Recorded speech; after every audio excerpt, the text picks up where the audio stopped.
दिमाग खराब हो गया तुम्हारा? किस किस्म की बातें कर रहे हो? मैं कौन से बुरे रास्ते पर चल रही हूँ? नौकरी के सिलसिले में जाना मेरी मजबूरी है। अरे अंकल, कुछ भी नहीं होगा, आप मुझ पे भरोसा तो करें। अबू बकर जैसे ताकतवर लोगों के आगे ये हारून जैसे बिल्डर्स कुछ भी नहीं कर सकते हैं। अब्बू बता रहे थे कि तुम फर्रुख से अलहदगी चाहती हो। जी आपी, मैं अब मजीद उसके साथ नहीं रह सकती। अम्मा, अब कम से कम नईम हमारी बात पे यकीन तो करेगा ना? कुछ कह नहीं सकते, इन दोनों बाप बेटों को तो कुछ पता नहीं है। मगर हमें ये बात तो किसी को बतानी होगी ना, ताकि किसी न किसी तरह इस मसले से जान छूट सके। तुम्हारे मिर्जा अंकल के सिवा मुझे नहीं लगता कि तुम्हारा ससुर किसी और की बात सुनेगा। तुम्हारी बात का मतलब है कि हमें ये बात मिर्जा अंकल के इल्म में लानी चाहिए। तो फिर चलते हैं, अगर तुम समझती हो कि उनको बताने से हमारी कुछ मदद हो जाएगी। अम्मा, कुछ ना कुछ तो करना है ना, वरना ये दोनों चुड़ैलें तो हमें मार देंगी। अरे ऐसे कैसे मार देंगी?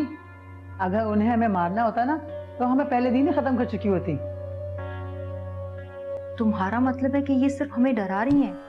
और नहीं तो क्या, अब तो मुझे उनसे डर भी नहीं लगता। सच कह रही हो? ये तुम्हें क्या हुआ परवीन? परवीन नहीं, शांति कुमारी। शांति?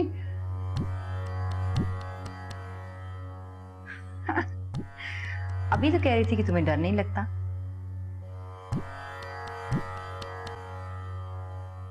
अपा जी, इस घर में ऐसी कोई ना कोई बात जरूर है। अब क्या तुम भी उन दोनों की तरह सोचने लगे? अपा जी, सोचने की तो बात है नहीं, दोनों एक ही बात कह रही हैं। अब तो मैंने खुद अपनी आंखों से देखा है। क्या ये बात झुठलाने वाली है? आप बताइए। यार, मेरी समझ में तुम लोगों का वहम नहीं आता। भाई, मुझे तो आज तक इस घर में कोई जिन भूत चुड़ैल कुछ भी नजर नहीं आया। बहरहाल अब्बा जी, इस मामले के बारे में कुछ ना कुछ तो करना ही पड़ेगा। आप कमाल अंकल से बात कीजिए कि इस घर में कोई हादसा तो नहीं पेश आया। अरे भाई, वो भी मुझे पागल समझेगा। और घर में जो सब पागल हो रहे हैं अब्बा जी, परवीन डर के मारे किचन में नहीं जाती, दोनों माँ बेटियां एक साथ रहती हैं। भाई देखो, तुम अब इनके डरने को ना छोड़ दो। अरे अब्बा जी, ऐसे कैसे छोड़ दो? इस घर में मेरा मासूम बच्चा भी है। अरे क्या मतलब है तुम्हारा ये कहने का? अरे अब्बा जी, हम वापसी अपने घर चले, अच्छे खासे वहां रह रहे थे, पता नहीं क्यों आप यहाँ ले आए। अरे भाई देखो, ये अब इतना आसान नहीं है। वहां पे वो किराएदार आ चुके हैं, और अब हम क्या ये बिल्ली के बच्चों की तरह घर इधर से उधर बदलते फिरें?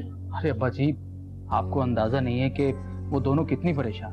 अरे भाई, रहने तो परेशान। देखो ना, उन दोनों ने भी तो हमें बहुत ज्यादा परेशान किया है ना। अब देखो कैसी बोलती बंद है। मेरे अंकल से बात हुई है, वो इस प्रोजेक्ट पे काम करने के लिए राजी हो गए हैं। अच्छा, तो इसीलिए उन्होंने माजिद को अपने कमरे में बुलाया? हाँ। वैसे फाखरा, तुम अबू बकर के साथ एग्रीमेंट पे साइन करने से पहले पेपर्स अच्छी तरह से पढ़ लेना। एग्रीमेंट तो अंकल और अबू बकर के दरमियान होगा, मैं तो सिर्फ गवाह हूँ। वैसे मेरा ख्याल है फाखरा कि हमें अपनी तरफ से गवाह मजबूत रखना चाहिए। वैसे भी वो हमारी जमीन पे तामीरात शुरू करेगा। वैसे अबू बकर एतबार के काबिल है, उसके इस वक्त काफी प्रोजेक्ट हैं जो ज़ेरे तामीर है। अरे वो हमारी इतनी सी जमीन पर क्या नजर रखेगा? बात जमीन के बड़े या छोटे होने की नहीं है, उस अहमियत की है जो उस जमीन को है। हमारा घर बहुत अच्छी जगह पर है। पहली बात तो ये कि वो कॉर्नर का प्लॉट है, 3 तरफ से सड़क लगती है, और फिर गुंजान आबाद इलाका है वो। इसीलिए तो हारून भी यही चाहता था कि उसे ही जगह मिल जाए। और हाँ, एक बात फाखरा, तुम अबू बकर से कह देना कि रिहायशी फ्लैट में हमारा फ्लैट सबसे अच्छा शानदार होना चाहिए। कोर्स यार, ये भी कोई कहने की बात है।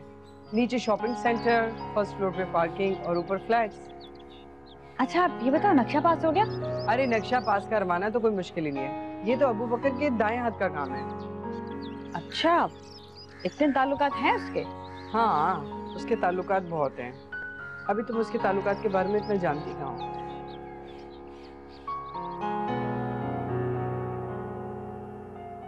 अम्मा, तुमने सालन देख लिया? तुमने मुझे कब कहा? और फिर मैं आग के नजदीक कहाँ जाती हूँ? क्यों, ये तुम्हें बैठे बैठाई क्या हो गया? अगर मैंने तुम्हें यहाँ रहने दिया है तो इसकी वजह सिर्फ ये है कि तुम मेरी बेटी की हमशक्ल हो। बेटी की हमशक्ल? अम्मा, तुम होश में तो हो? ये तुम मुझे माता जी से अम्मा जी क्यों कहने लगी हो? माता जी? हाँ, अम्मा, लगता है तुम तो मुझे डरा के ही मार दोगी। तुम लोग यहाँ से चले जाओ, ऐसा ना हो कि तुम लोगों को यहाँ कोई नुकसान उठाना पड़े। अम्मा, ये तुम जनता कुमारी की एक्टिंग क्यों कर रही हो? ये जनता कुमारी की एक्टिंग क्या होती है? अरे मैं जनता कुमारी हूँ। मैं नहीं मानती। चलो तुम साबित करो कि तुम जनता कुमारी हो। अब हमें ये साबित भी करना पड़ेगा? और नहीं तो क्या। बताओ क्या करूं? अच्छा ये बताओ कि क्या तुम एक छोटी सी शीशी में आ सकती हो? वो क्या चीज होती है? बस कर दो अम्मा, इतनी ओवर एक्टिंग मत करो।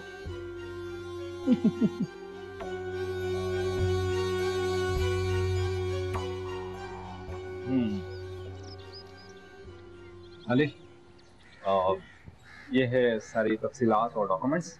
तुम और ज़ेबी से अच्छे तरीके से पढ़ लो, पढ़ के फिल करके मुझे दे दो। आबिद भाई, आला तालीम हासिल करने का किस इंसान को शौक नहीं होता। मैं तो खुद ही चाहता हूँ कि ज़िंदगी के ऐसे मुकाम पर पहुँच जाऊँ कि अपनी बहन की ज़िंदगी की सारी रियाजतों और खिदमतों का सिला उन्हें मिल जाए।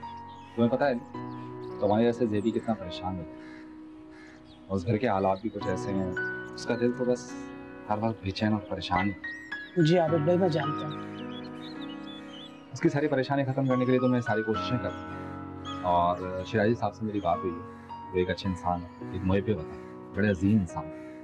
तुम्हें पता है कि वो हमेशा ही चाहते हैं कि पाकिस्तान के नौजवानों को बाहर भेजें अच्छे स्कॉलरशिप्स के लिए, ताकि वो अच्छा पढ़ लें, अच्छी तालीम हासिल करें और दुनिया को पता चले कि पाकिस्तानी स्टूडेंट्स में ये अच्छे लड़के कितनी अच्छी वैराइटीज़ होती हैं, कितना अच्छा काम कर सकते हैं, कितना अच्छा पढ़ सकते हैं, कितना अच्छा लिख सकते हैं। इसी सिलसिले में वो हर साल 20 से 30 स्टूडेंट्स को वो बाहर भेजते हैं स्कॉलरशिप के लिए। और मेरी कोशिश रहेगी कि तुम्हारा नाम भी उसमें, वो मिडिल क्लास और गरीब स्टूडेंट्स को अच्छी तालीम के लिए वो बाहर भेजते हैं। तो तुम इसे पढ़ लेना, पढ़ के अच्छे तरीके से मुझे बताओ। आबिद भाई, उस अजीम इंसान से आप मेरी एक दफ़ा मुलाकात क्यों नहीं करवाते? अरे क्यों नहीं, बिल्कुल तुम्हारी मुलाकात जरूर कराऊंगा, लेकिन पहले तुम्हें वापस में मशवरा कर लो, अंकल से पूछ लो। अगर जवाब हाँ में तो फिर से फिल करके मुझे। जी, मैं ज़ेबी आके से मशवरा करके आपको बता। अब्बा जी, मैं और अम्मा मिर्जा अंकल के घर जा रहे हैं। क्यों, खैरियत को काम है? अब्बा जी, आपको तो हमारी किसी बात पे यकीन नहीं आता ना, इसलिए कि आपको अभी तक कुछ नजर ही नहीं आया, लेकिन मेरा और मेरी अम्मा का डर से बुरा हाल है। बेटा, आयतल कुर्सी पढ़ लिया करो, डर नहीं लगेगा। फिर भी अब्बा जी, इन सारी चीजों का कोई ना कोई इलाज तो करवाना ही पड़ेगा ना, वरना हमारा तो हाथ फेल हो जाएगा। अच्छा बाबा, जल्दी तुम्हारी मर्जी, जाओ चली जाओ। वहाँ कम से कम मिर्जा अंकल को अच्छा मशवरा ही दे देंगे, और नहीं तो फाखरा और अंजुम भी वहाँ बहुत समझदार हैं, वो भी अच्छा मशवरा दे सकती है। ठीक, जाओ बेटा।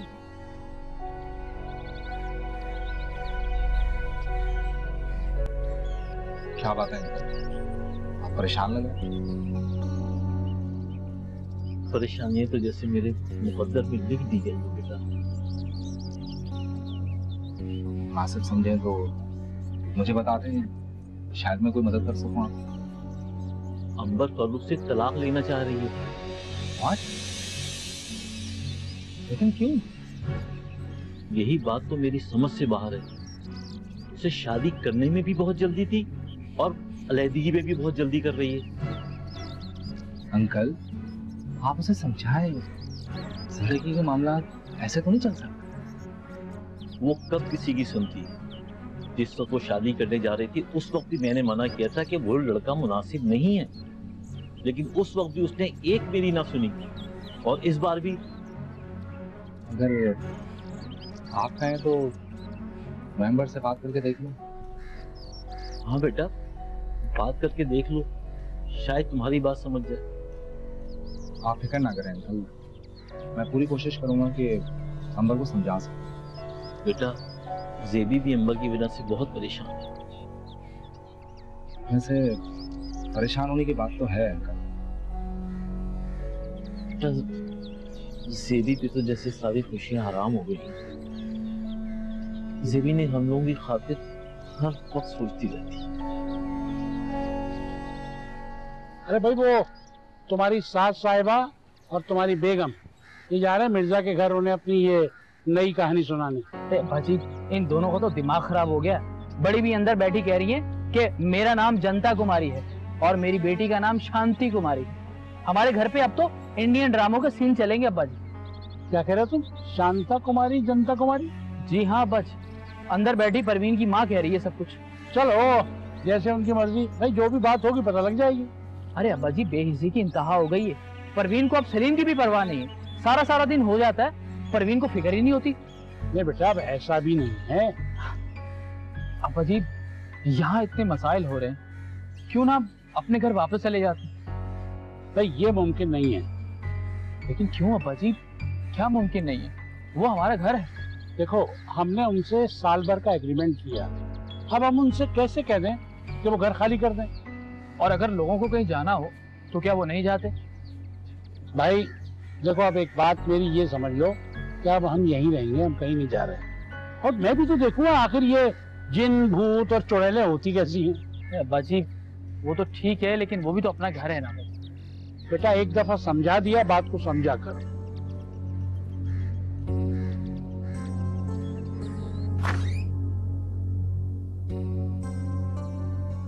अम्मा, मैंने अब्बा जी से कह दिया है कि हम मिर्जा अंकल के घर जा रहे हैं। तुम जरा जल्दी से तैयारी कर लो। अरे क्या जरूरत है वहां जाने की?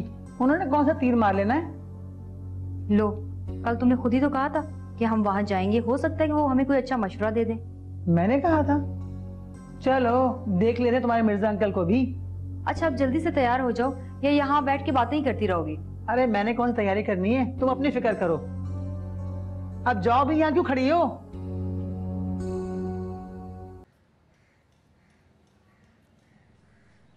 ओ अम्मा, मैं जरा अब्बा जी को बता के आती हूँ ताकि वो सलीम को संभाल लें। अरे परवीन, मैं कहती हूँ वहां जाने का कोई फायदा नहीं। जैसे तेरा ससुर वैसे ही उसके दोस्त। खैर मिर्जा अंकल तो इनसे काफी बेहतर है। पता नहीं, मुझे तो सब एक ही जैसे लगते हैं। तो तुम उस्मान भाई से बात करो ना, कुछ दिनों के लिए हम सादकाबाद ही चले जाएं। अरे सादकाबाद जाने के लिए उस्मान से इजाजत लेने की क्या जरूरत है? वो मेरा घर है, जब जाऊंगी चली जाऊंगी। कम से कम अम्मा, भाभी तो इन चुड़ैलों से बहुत बेहतर है, और इन दोनों ने तो हमारा खून ही सुखा रखा है। अरे वो कौन सी कम है? उस मनहूस की वजह से तो मैं यहाँ आई हूँ। वैसे अम्मा तुम कब कम हो? जरा सी बात पे तुम तो इशू खड़ा कर देती हो, वरना भाभी और भाई तो तुम्हारा बहुत ख्याल रखते हैं। आज मेरे अंदर इतने कीड़े पड़ गए हैं, कल तक तो तुझे हर बात मेरी अच्छी लगती थी। वैसे अम्मा कान खोल के मेरी बात सुन लो, जब तक ये चुड़ैलें यहाँ पे है ना, मैं यहाँ नहीं रहने वाली। मैं तो सादकाबाद जा रही हूँ। तो क्या ये चुड़ैल सादकाबाद नहीं जा सकती? मुझे नहीं पता, मगर अब मेरा इस घर में दम घुट रहा है। अरे परेशान होने से कुछ नहीं होता, वहाँ जाएंगे ना, कोई ना कोई हल निकल आएगा। चलो अम्मा ठीक है। आप ही आबिद भाई मुखलिस हैं, वो हमारी मदद करना चाहते हैं, लेकिन हमें अपने हालात को मद्देनजर रखते हुए भी देखना चाहिए। खाली तुम अभी बहुत छोटे हो, इन मामलात में मत उलझाओ खुद को। फिलहाल तुम अपनी पढ़ाई की तरफ तवज्जो दो, वहां जाओ, मैं खुद संभाल लूंगी यहाँ। आप क्या क्या करेंगी आप ही, और कितना करेंगी? क्या हो गया अली, मैं कुछ भी तो नहीं कर रही हूँ। आप ही वो दिन कब आएगा जब इस घर की सारी जिम्मेदारियां मैं खुद उठाऊंगा? पहले तुम जिम्मेदारियां उठाने के काबिल तो बन जाओ, फिर उठा लेना जिम्मेदारियां। आप ही मैंने फैसला कर लिया है, मैं बाहर नहीं जाऊंगा और मैं यहाँ रह के ही अपनी तालीम मुकम्मल करूंगा। मैं आपके कंधों पर और बोझ नहीं डाल सकता। बाहर जाने का मतलब है कि आपको और काम करना पड़ेगा। आप ये तो आबिद भाई कह रहे हैं ना कि सारे खर्चात वो बंदा उठाएगा, लेकिन दीगर तो हमें उठाने पड़ेंगे ना। तुम जज्बाती हो रहे हो अली, ऐसा कुछ भी नहीं है। वहां जाकर तुम पार्ट टाइम पढ़ाई के साथ साथ जॉब भी कर सकते हो, है ना? लेकिन आप अब्बू को कैसे संभालेंगी, कैसे सारे मामला देखेंगी?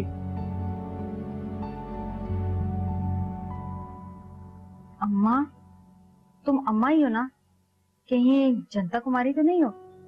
अरे पागल हो गई हूँ, मैं ही हूँ तेरी माँ, तुम्हें क्या हो गया?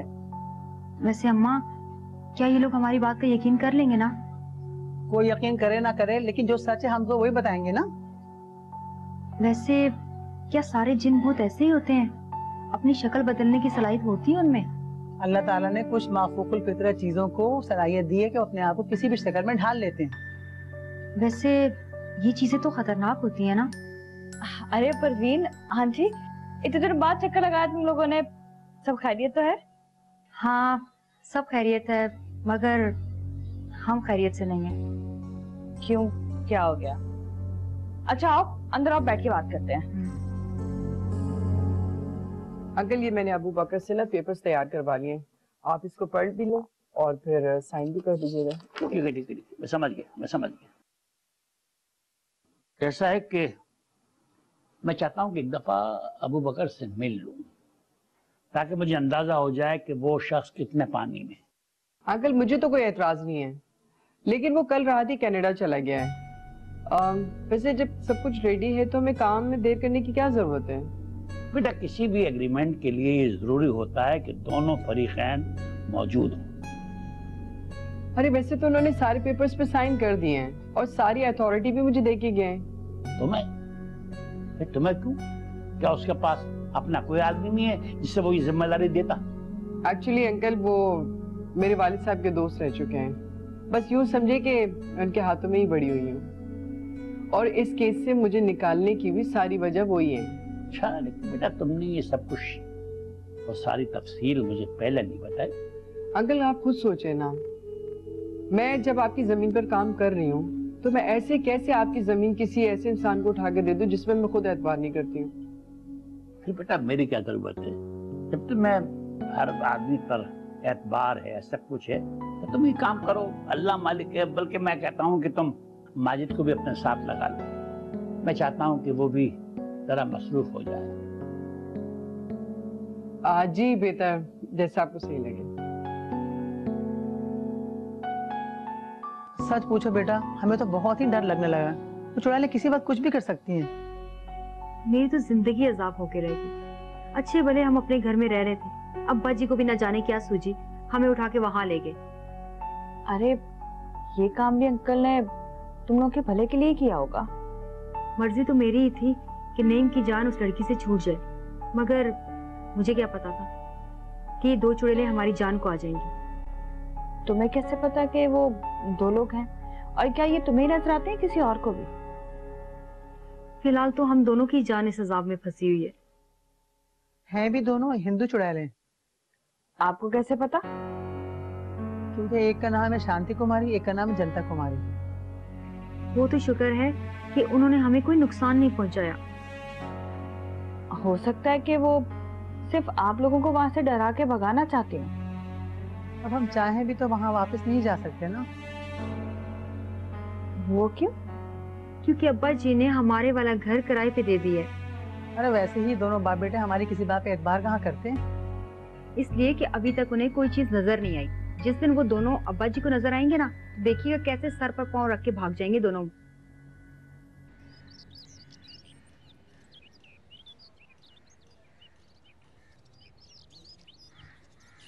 अंकल क्यों आया ये?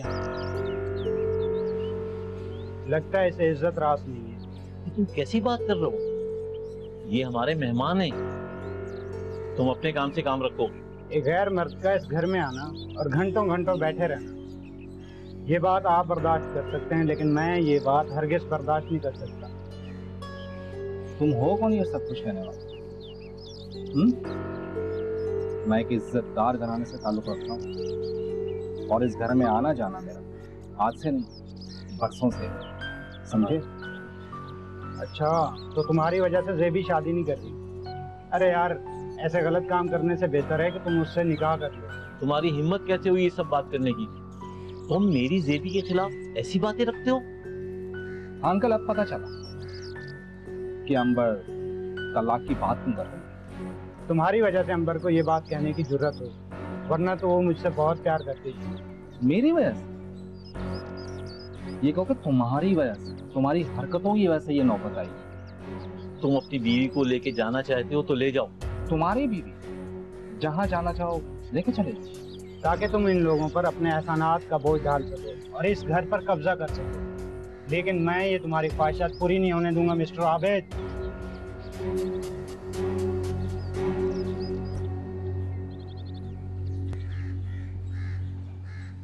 अम्मा तुम बात करो ना मिर्जा अंकल से कि हमें कुछ दिनों के लिए यहाँ रहने दे। तू पागल हो गई परवीन? अपना घर छोड़कर हम किसी के घर में कैसे रह सकते हैं? अम्मा मैं मर जाऊंगी वहाँ, वो दोनों मिलके मुझे मार देंगे। अरे ऐसे कैसे मार देंगी? हम खुद उन्हें मार के भगा देंगे वहाँ से। वो इंसान नहीं, चुड़ैले हैं, और फिर हम उन्हें कैसे भगा सकते हैं अम्मा? अल्लाह के कलाम में बड़ी ताकत होती है। हम खुद भी पढ़ेंगे और किसी बुजुर्ग को भी बुलाएंगे पढ़ने के लिए। ये सब फ्रॉड लोग होते हैं। ऐसा नहीं कहते। अगर ये वली अल्लाह दुनिया में ना होते ना, तो सारी बुराई की कुव्वतें दुनिया पे कब्जा कर लेती। मगर अम्मा, अल्लाह के नेक बंदे हमें मिले भी तो ना। अरे ढूंढने से तो खुदा भी मिल जाता है, फिर ऐसे बंदे को तलाश करना कौन सा मुश्किल काम है? देख लो अम्मा, कहीं ऐसा ना हो कि हम उन्हें तलाश करते रहें और वो दोनों मिलके हमें मार ही डालें। अगर उन्होंने हमको मारना होता ना, तो वो इतना इंतजार ना करती, हमारे घर में घुसते ही मार देती हम लोगों को। अम्मा, मेरे ख्याल में मिर्जा अंकल इस सिलसिले में हमारी मदद कर सकते हैं। चलो जैसे तुम्हें मुनासिब लगे, ठीक है। मैं बात करती हूँ मिर्जा साहब से, उनसे मिलती हूँ। हाँ अम्मा, ये ठीक रहेगा। तू तो हौसला कर, तू क्यों परेशान हो रही है?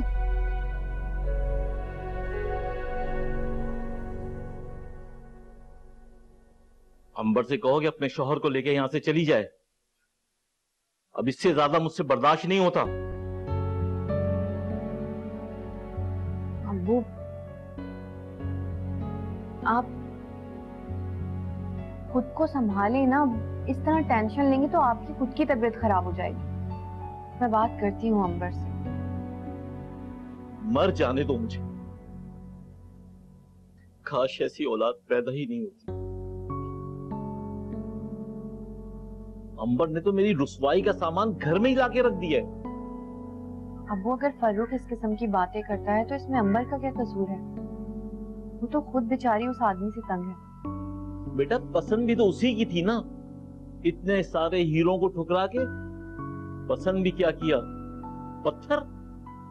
अब्बू, ये सब तो नसीबों के खेल है, और नसीब लिखना सिर्फ और सिर्फ अल्लाह के हाथ है। हाँ बेटा, हम सारे इल्जाम तकदीर को दे के खुश हो जाते हैं, जबकि गलतियां सारी हमारी अपनी होती हैं। अंबर तो खुद पशेमान है अपनी गलती पर। वो तो खुद उस आदमी से शादी करके पछता रही है अब्बू। बेटा, एक तो गलती करना और फिर उस गलती को सुधारने के लिए फिर एक गलती करना, ये कहाँ की अक्लमंदी है बेटा? अंबर समझ चुकी है कि फर्रुख सुधरने वाली मखलूक नहीं है। अब्बू, इंसान हर इल्जाम बर्दाश्त कर सकता है, लेकिन अपनी जात पर लगे इल्जामात बर्दाश्त नहीं कर सकता। बेटा, कुछ लोगों को आदत होती है दूसरों में कीड़े निकालने की, और ये जो हमारा फर्रुख है ना, वो भी कुछ इसी किस्म का इंसान है। अबू, मेरे ख्याल से वो एहसास कमतरी का शिकार है, और इसीलिए शायद वो इतना शकी और बदमिजाज है। बेटा, कब तक ये सब मसले मसाइल हल होंगे, मेरी तो कुछ समझ में नहीं आता। अंकल बता रहे थे कि आप लोग अपना घर शिफ्ट कर चुके हैं किसी दूसरी जगह पर। बस ये समझो कि एक मुसीबत से जान छूटी तो दूसरी मुसीबत में जाके फंस गई। अब तो सिर्फ ये फैसला करना बाकी है कि पहले वाली मुसीबत बड़ी थी या अब वाली। मुसीबत? कैसी मुसीबत? और तुम क्या कह रही हो परवीन? मुझे कुछ समझ में नहीं आ रहा। उस लड़की सुंबल की कहानी तो आपको मालूम है ना? हाँ, वही लड़की ना जिसने नईम को दीवाना बनाया हुआ था। उसी की वजह से तो अब्बा जी ने मकान छोड़ा है। और आपको पता है, इस घर में दो चुड़ैलें रहती हैं। चुड़ैलें? कैसी चुड़ैलें? नहीं नहीं परवीन, मुझे लगता है तुम शायद मजाक कर रही हो। कसम से फाखरा बाजी, उस घर में दो चुड़ैलें हैं। मैंने और अम्मा ने अपनी आंखों से देखा है, और अब तो नईम ने भी उन्हें देख लिया है। खुदा के वास्ते प्लीज मेरे सामने इस तरह की बातें मत किया करो। मुझे वैसे इस तरह की बातों से बहुत डर लगता है। अच्छा सुनो, तुमने क्या उन चुड़ैलों को देखा है खुद? वैसे वो कितनी खौफनाक सी, कितनी अजीब सी होती है ना। वो तो अम्मा और मेरी सूरत बनाकर आती हैं। तुम्हारी सूरत? ये कैसे मुमकिन है? कसम से फाखरा बाजी, अम्मा बता रही थी कि वो तो हिंदू हैं। हैरानगी हो रही है मुझे तो ये सब कुछ सुन के। थोड़ी डिटेल से बता मुझे, ताकि बात को समझने में आसानी हो।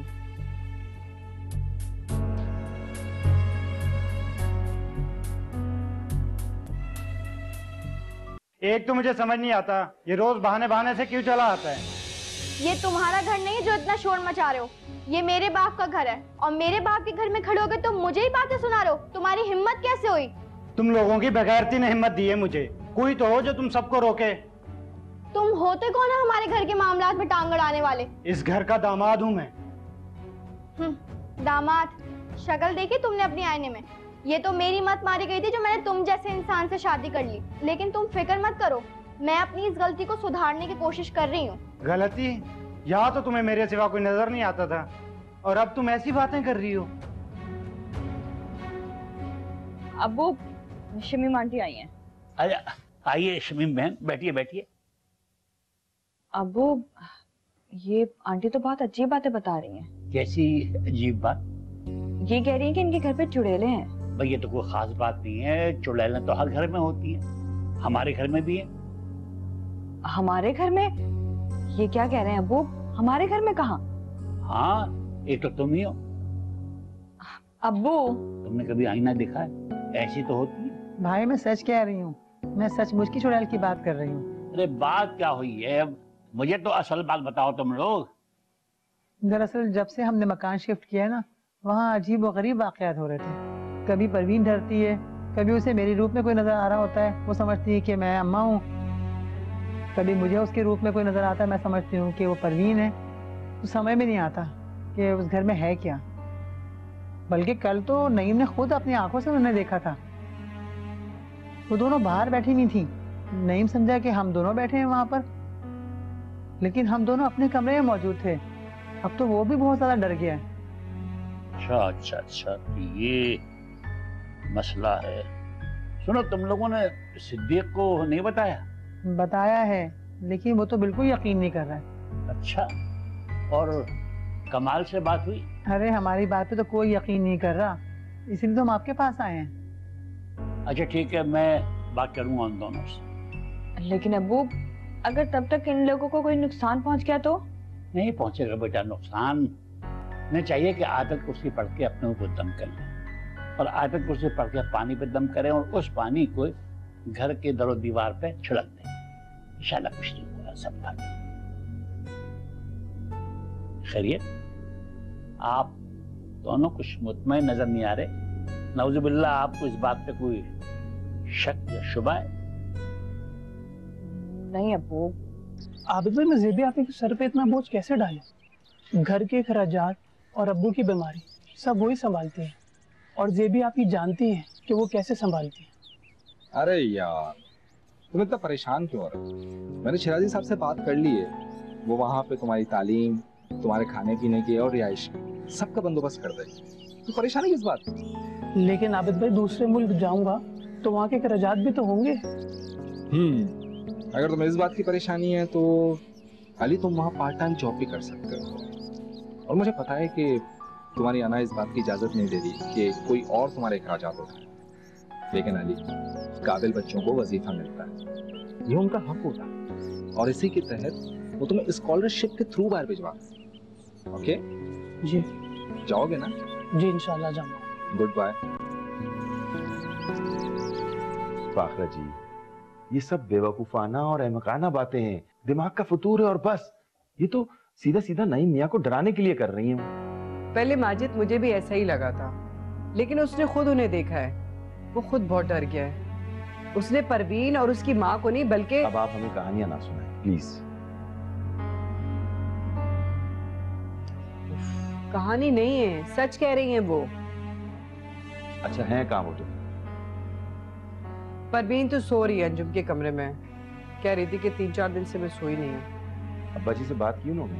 बताया उन्होंने? हाँ, आंटी और अंजुम अंकल के कमरे में ही है। अब तक तो बता दिया होगा। चलो ठीक है, फिर हम वहीं जाके उन्हें देखते हैं।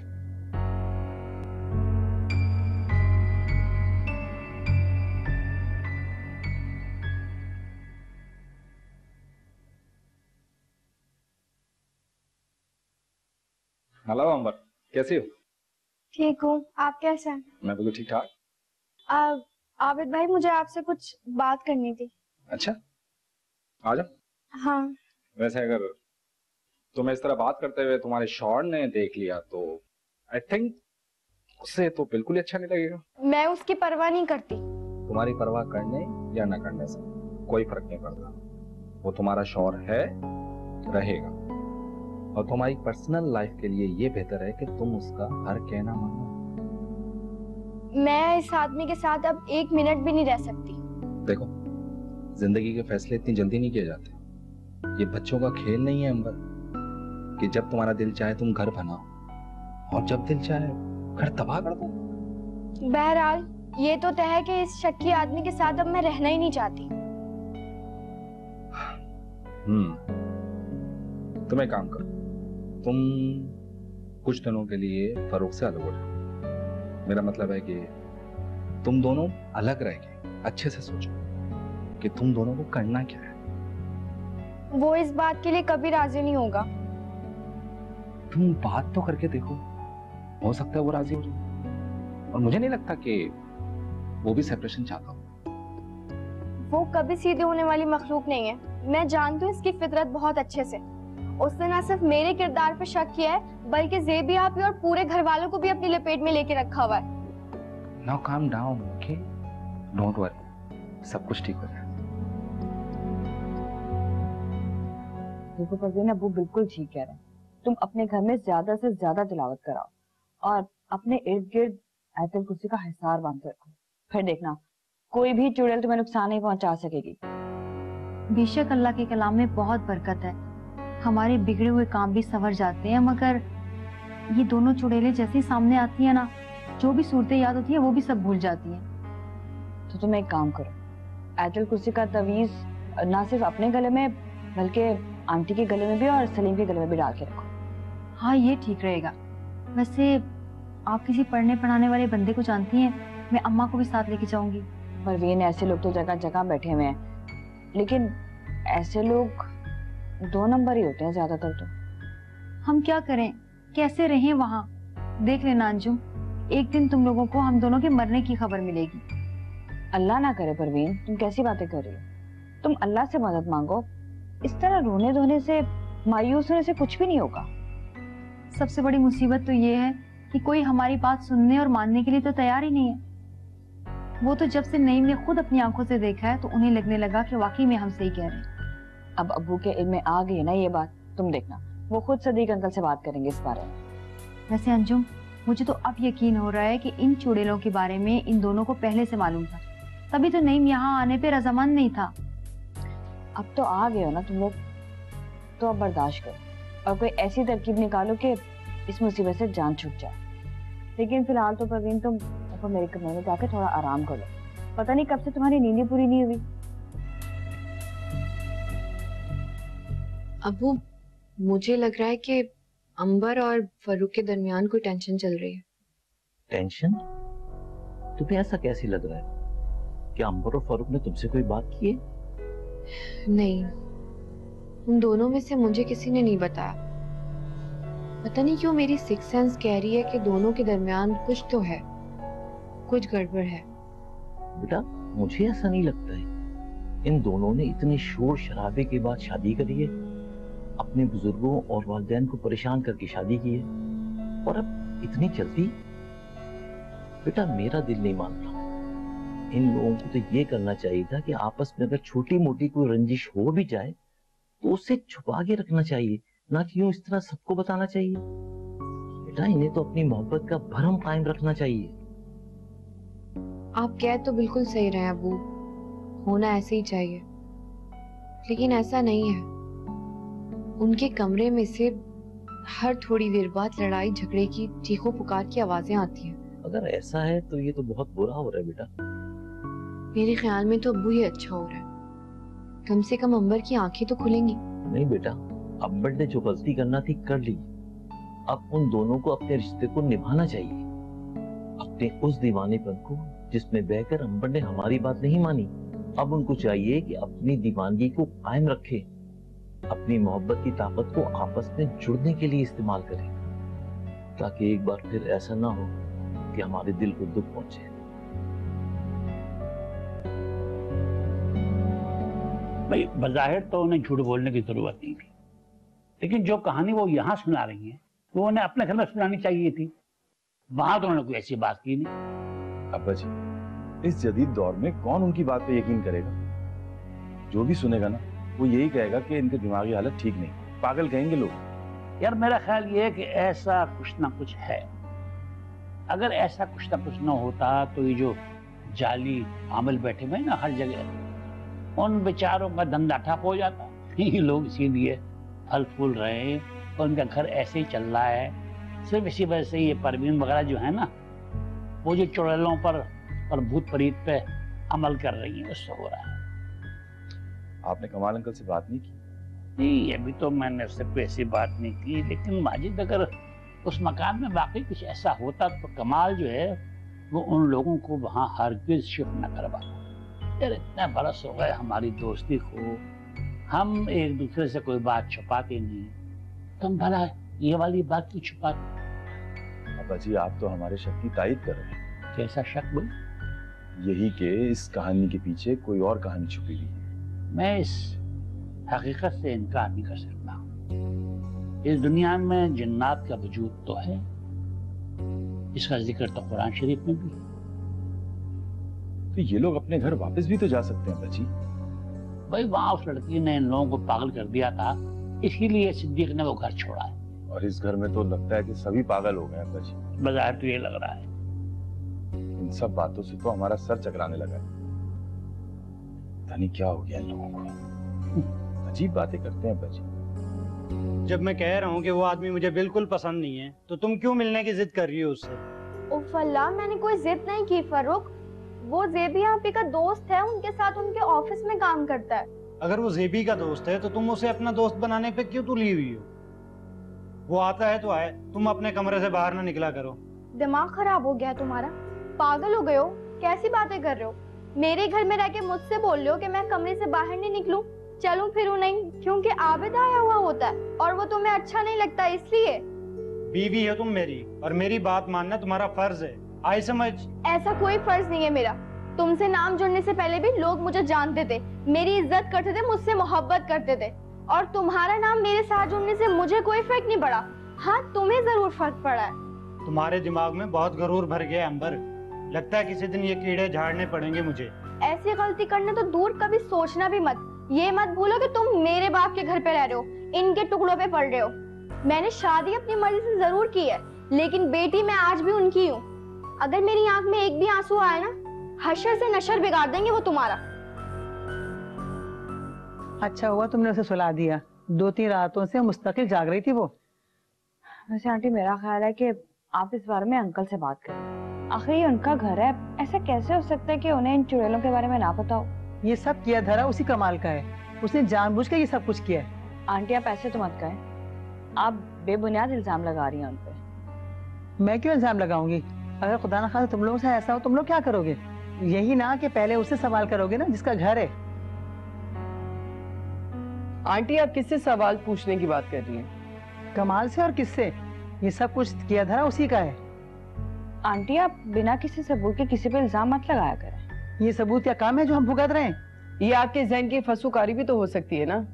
देखिए आंटी, हर इंसान का एक हमजात होता है, और कभी कभी ऐसा भी होता है कि वो मुख्तलिफ शक्लों में आके आपको तकलीफ देता है, तंग करता है।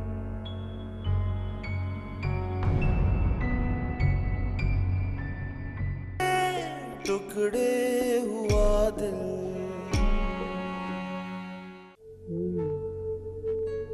इसका मतलब परवीन सही कह रही थी। वो एक्चुअली बस मेरे जहन में ये सवाल आया था, तो मैंने सोचा मैं आपसे पूछ लूं। टुकड़े टुकड़े हुआ दिल, टुकड़े टुकड़े हुआ दिल, कौन से जोड़ेगा जिंदगी बख्श दी खुदा ने मुझे, चैन मेरा कैसे